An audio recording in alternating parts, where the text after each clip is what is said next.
Of course, of the Buffalo Sabres, their run for the Stanley Cup. Did you watch it last night? It was ugly right from the start. Let's take a look. Game 7 turned out to be a huge heartbreaker as the Flyers crushed the Sabres in Philadelphia 5-2. Goalie Ryan Miller was pulled from the net in the last period, but it was too late. Needless to say, the faithful fans back home did not have much to cheer about. Got the Buffalo curse on our sports team, so can't be too hopeful, I guess. Kind of a Buffalo fan, so I don't really expect much. It's kind of sad that people feel that way. I know. That Buffalo is cursed. I don't really expect much. Right? Well, you know what? People did expect much after the owner. Yes. The new owner picked up the team. You know, my boyfriend actually made a very good point, and he said the Sabres have been playing playoff hockey since Pegula started. They have been fighting for their lives and playing so hard. So it's almost as if maybe they tired out a little bit, but I'm excited for the offseason now. Yes. Because maybe, you know, a little more work will be done on the team. I think we're going to come back really strong next year. And you know what? Danny Briere even said that, former Sabre. He said last night after the team lost that the Sabres team is a young one, and next year and the year after they will be a fighting team, somebody, you know, a team that has to be reckoned with. Yeah. So we'll have to wait and see.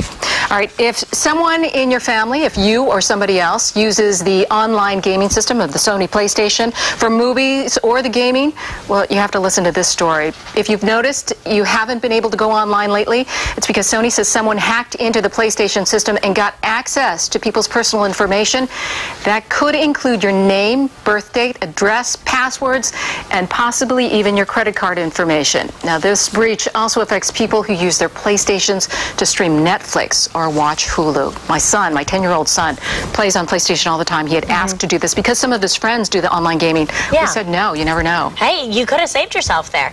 It's a little scary. It's a lot scary, actually, especially because I have Netflix. I don't have a PlayStation, but all of your information is on there. Yep. You have your credit card information. Sometimes you have your bank account information. That is a lot that somebody could have access to. That's right. Sony has apologized, and they are telling people, they are recommending that you change your password and also check any of your credit card statements to see if there are any irregular charges.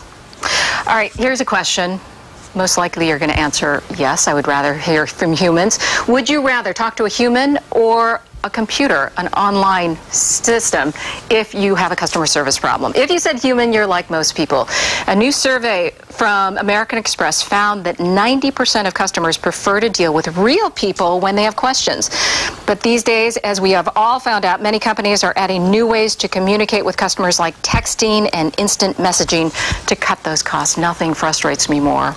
Yes, I like talking to somebody, and usually if you stay on the line long enough or press 0, you can just default to a person, and I always do that because I feel as if I can't explain to a computer exactly what it is I'm looking for or what I need help with. And that happens a lot of times. With many of your problems, you need to talk to somebody and feel that you're going to get this cleared up with this one phone call, but also that wait just frustrates me to death. I do want to know who the 10% of people who would rather talk to a computer are, though. That's what I said. I can't imagine that 100% of the people surveyed wouldn't want to talk to somebody. Yes, it's just nicer. But, you know, people have their preferences. Who knows? All right. All right,